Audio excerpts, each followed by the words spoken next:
మీ ప్రతి సమస్యలో దేవుని మహిమ ఏంటో చూపిస్తారు.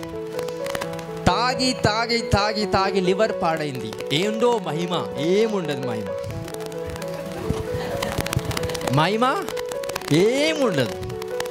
పనికిరాని పనులు చేసి చేసి బాగా పిచ్చి పిచ్చి ఆలోచించి మైండ్ అంతా పాడై, నరాలన్నీ పాడైపోయి, ఇంకా మన బ్లడ్ సర్కిల్ అంతా స్టాప్ అయిపోయేలాగా వచ్చిన తర్వాత అయ్యా నీ మహిమ ఏముందో ఏం లేదు. హల్లెలూయా.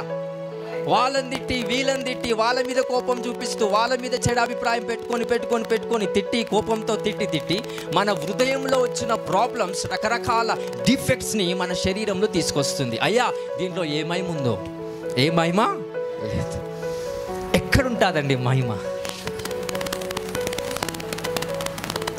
నా ప్రజలందరూ పాపము చేసి దేవుడు అనుగ్రహించే మహిమను కోల్పోయినారు.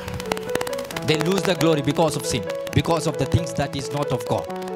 మరి నీ కష్టంలో మహిమ ఉందని ఎలా తెలియాలి చెప్పండి? ఇప్పుడు నీ ప్రాబ్లమ్స్లో మహిమ ఉందని ఎలా తెలియాలి? నీ రోగంలో మహిమ ఉందని ఎలా తెలియాలి? ఆ రోగం నువ్వు తెచ్చుకోలేదు, ఆ కష్టం నువ్వు తెచ్చుకోలేదు, ఆ ప్రాబ్లమ్స్ మీరు తెచ్చుకోలేదు, ఆ మరణం లాజరస్ తెచ్చుకోలేదు, బట్ స్టిల్ ఆ ప్రాబ్లమ్స్ వాళ్ళని సఫర్ చేస్తూ ఉన్నాయి. అక్కడ ఏముందంట? మహిమ. It is the glory behind of the problems. ఎంతమందికి అలా సమస్యలు ఉన్నాయో?